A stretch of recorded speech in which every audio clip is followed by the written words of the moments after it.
Hey, salut la gang, bienvenue à l'école du jeu. Aujourd'hui, on regarde un petit projet Kickstarter, Castle Loot, un projet québécois. Ben oui, un autre projet québécois. Alors, tant mieux si on peut avoir ce genre d'initiative dans l'univers du jeu de société, ici même au Québec, c'est bon signe. Alors, je vous invite à consulter la page officielle de la campagne de financement Kickstarter. Je vais faire apparaître en fait le lien vers la page dans le coin supérieur droit de cette vidéo à l'instant afin que vous puissiez la consulter et obtenir des informations supplémentaires. Mais aujourd'hui, on va se concentrer sur les règles de ce petit jeu. Alors sans plus tarder, plongeons dans cet univers. Alors Castle Loot, un jeu de vitesse, un jeu de cartes également, qui se joue assez rapidement pour 2 à 4 joueurs. Au début de la partie, vous aurez une petite mise en place bien simple à faire. Chacune des tuiles objets, c'est-à-dire l'épée, la clé, le sac et la torche, seront placées de cette façon sur la table de manière à être à une distance équivalente de chaque joueur. Nous aurons également la pile de cartes château qui devra être accessible également à tous les joueurs, qui va être juste à côté des tuiles. Chaque joueur va également recevoir une carte personnage qui servira également d'aide-mémoire concernant les cartes qu'on peut retrouver dans la pile château, ainsi que les tuiles correspondantes pour activer les différentes cartes. On va en parler dans quelques instants. Le premier joueur va tout simplement prendre sa carte personnage et venir la placer ici même dans la zone château. Voilà. Alors, on est prêt à commencer la partie. Comment on joue? Premièrement, le jeu se fait en 3 étapes. Première étape, révéler une carte. Deuxième étape, prendre un objet, donc saisir une des tuiles disponibles. Et troisième étape, résoudre l'effet de l'objet correspondant, l'objet dévoilé. Alors, au début de la partie, tous les joueurs vont avoir leurs mains sur la table avec les paumes bien à côté sur la table. C'est un jeu de vitesse, alors c'est normal. Le joueur actif va utiliser une de ses mains pour révéler une carte, donc la première étape de jeu, mais son autre main devra également être à plat sur la table. Alors, imaginons que nous sommes en plein cours de partie, je suis le joueur actif, je vais prendre une carte, je vais la dévoiler et aussitôt qu'elle est dévoilée, tous les joueurs vont devoir saisir un objet. Alors, on est déjà rendu à la deuxième étape de la partie. Alors, prendre un objet. Le joueur actif ne peut pas utiliser la main qu'il a utilisée pour dévoiler la carte. Il devra alors utiliser son autre main qui était à plat, au même titre que les autres joueurs, pour saisir un objet le plus rapidement possible. Parce que, évidemment, c'est le premier joueur, le joueur le plus rapide à saisir le bon objet qui va bénéficier de l'effet et les autres, il sera trop tard pour eux. Alors, avec une main, de façon le plus rapide possible, tous les joueurs vont se lancer sur le bon objet.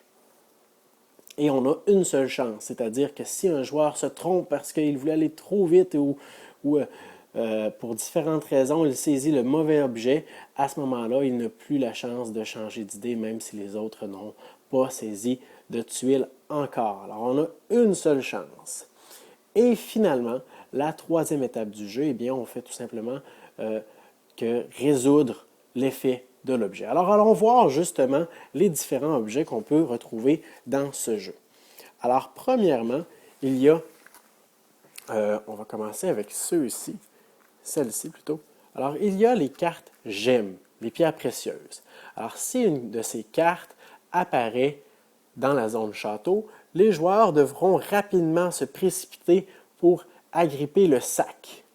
Pourquoi le sac? Eh bien, c'est sur l'aide-mémoire juste ici, c'est l'objet qui correspond à cette carte. Alors, en faisant ça, en récupérant le sac, le joueur qui a réussi, qui a été le plus rapide, va pouvoir prendre la carte qui était juste là et la placer devant lui, face visible, dans la zone qui sera appelée le sac. Alors, c'est tout simplement pour dire que le joueur a maintenant récupéré 2 gemmes. Alors, ici, il y a comme un effet miroir, si on veut. Alors, ça compte uniquement pour 2 gemmes. il aura récupéré 2 gemmes dans son sac. Chose à garder en tête, un sac ne peut jamais contenir plus de 4 gemmes.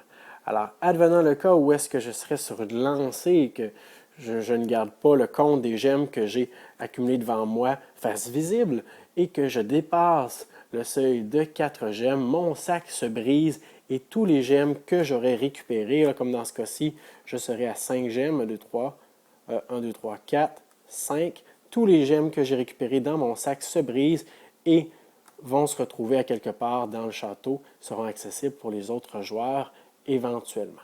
Alors voilà pour les cartes gemmes. Il en existe 2 types, les bleues et vertes qui comptent pour 2 et les gemmes rouges qui comptent pour un seul gemme. Par la suite, prochaine carte, la carte escalier. Alors vous voyez là que la carte escalier juste ici n'est pas éclairée. Alors quel objet devrons-nous utiliser? La torche. Alors tous les joueurs vont se précipiter pour récupérer la torche. Le premier joueur à récupérer cette tuile va bénéficier de l'objet. Dans ce cas-ci, lorsqu'on récupère la carte escalier, on peut voler une carte gemme dans le sac de quelqu'un d'autre. Alors on irait tout simplement récupérer la carte gemme dans le sac de quelqu'un d'autre et on viendrait l'ajouter à notre sac. Par contre, la même règle s'applique. Si je dépasse le seuil de 4 gemmes, mon sac se brise. Alors parfois, ça peut être une judicieuse option, décision de ne pas être le premier à saisir la tuile si on ne veut pas justement dépasser notre seuil.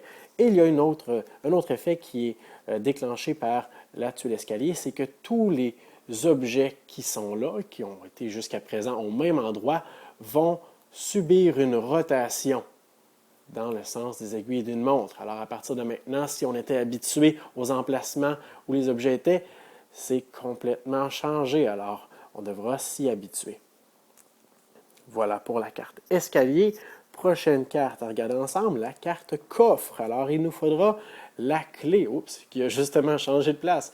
La clé qui est juste ici, une fois qu'on la récupère, qu'on est le plus rapide et qu'on réussit à ouvrir notre coffre, alors tout, en fait, ça devient un emplacement sécuritaire. Alors, toutes les cartes gemmes qu'on avait récupérées jusqu'à maintenant dans notre sac pourront se retrouver dans notre zone qu'on va appeler la zone pillage. Alors, ce sont toutes les cartes qui sont assurées de rester avec nous jusqu'à la fin de la partie et ces cartes-là seront face cachée. Alors, lorsqu'on ouvre un coffre, c'est comme si on mettait justement ces cartes-là à l'intérieur et maintenant, on s'assure de pouvoir les marquer à la fin de la partie. Et finalement, la dernière carte, mais non la moindre qu'on peut rencontrer dans ce château, il s'agit du dragon. On devra rapidement récupérer l'épée pour se défendre et lorsqu'un joueur récupère l'épée, qu'il est le premier à le faire, il va bénéficier de l'effet, c'est-à-dire qu'il va ramasser toutes les cartes qui sont dans la pile château. Alors, toutes les cartes qui jusqu'à maintenant, pour une raison ou pour une autre, n'auront pas été réclamées, il va les récupérer et va les placer directement dans sa zone pillage. Alors, il est assuré de les marquer à la fin de la partie également. Alors, en faisant ça, c'est possible qu'il ait récupéré les gemmes qu'un autre joueur aurait échappé lorsque son sac aurait débordé, par exemple. Et on continue comme ça jusqu'à ce que le paquet de cartes soit complètement vide. Évidemment, on va également changer le joueur actif. Ce ne sera pas toujours la même personne qui va retourner les cartes pour que ce soit équitable pour tout le monde. Lorsque le paquet sera vide, que tout le monde aura récupéré certaines cartes, on va prendre les cartes gemmes qu'il reste dans notre sac. Nous allons les déplacer dans notre zone pillage. Tous les joueurs vont par la suite comptabiliser les points qu'ils auront obtenus dans leur zone pillage. Pour ce faire, gardons en tête, en fait, la façon de compter les points, c'est que chaque gemme va valoir 1 point, chaque carte trésor va valoir 1 point et chaque carte dragon vaudra également 1 point. Les cartes escalier ne vaudront pas de points parce que, ultimement, celles-ci nous auront permis d'aller voler des gemmes à d'autres joueurs. Alors, on a déjà fait des points grâce à ces escaliers-là. Et le joueur ayant le plus de gemmes rouges dans sa zone pillage récupérera 2 points supplémentaires.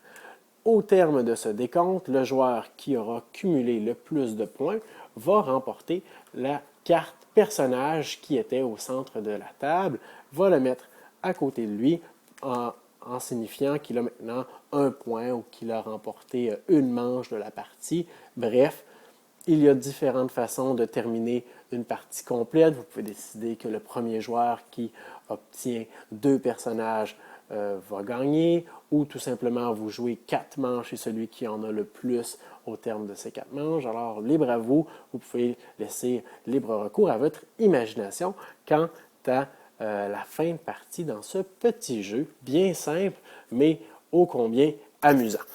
Je vous fais part d'un scoop, alors quelque chose qui n'est pas encore coulé dans le béton, mais qui aura sûrement il y aura sûrement des informations supplémentaires sur la campagne Kickstarter à propos de ça, mais c'est qu'il s'agit de la version de base. Il y aura une variante avec des cartes piégées. Alors, des cartes qui ressemblent fortement aux cartes que je vous ai montrées, à certaines exceptions près. Alors, nous avons ici l'escalier qui est sombre, alors qu'on doit éclairer grâce à la torche, mais nous avons des cartes également pièges, alors des cartes escaliers qui sont déjà éclairées. À ce moment-ci, il ne faut pas récupérer la torche, sinon il y a un effet négatif qui va se produire. Même chose avec ici, la carte trésor qui a l'air pourtant totalement identique à celle-ci, à l'exception de, vous voyez ici, une tuile piégée. Alors, si un joueur met le pied sur cette tuile, il va subir un effet négatif. Et nous avons également une petite nuance juste ici dans les cartes gemmes. Je ne sais pas si vous pouvez voir la différence, mais sur les cartes originales, nous avons des petites pierres, des petites roches à côté de chacun des gemmes, alors qu'ici, il s'agit d'araignées venimeuses. Alors, si un joueur récupère l'une de ces cartes, il va subir un effet négatif plutôt que de récupérer des gemmes, probablement. Alors, ça ajoute du piquant à la partie. Et puisque c'est un jeu de vitesse où est-ce que les joueurs se dépêchent de récupérer les tuiles le plus rapidement possible, le fait qu'il y a des cartes avec des petits détails auxquels il faut porter attention peut justement apporter une variance qui pourra probablement répondre à peut-être un désir que vous avez en tant que joueur. Alors, je vous invite à consulter la page Kickstarter de ce beau projet, mais je vous invite également à consulter ma page Facebook. Il y aura le lien dans la description de cette vidéo et exceptionnellement, c'est là que je vais donner en fait mon avis personnel sur ce jeu. Je vais parler un petit peu des composantes, de ce que je sais concernant la version finale de ce jeu, je vais souligner les bons points, peut-être des points à prendre en considération, à améliorer, mais je vous invite, quoi qu'il en soit, à visiter ma page Facebook pour avoir ces informations, si elles vous intéressent, bien sûr. Alors, sans plus tarder, je vous souhaite une bonne fin de journée. Merci pour votre écoute et surtout, à la prochaine.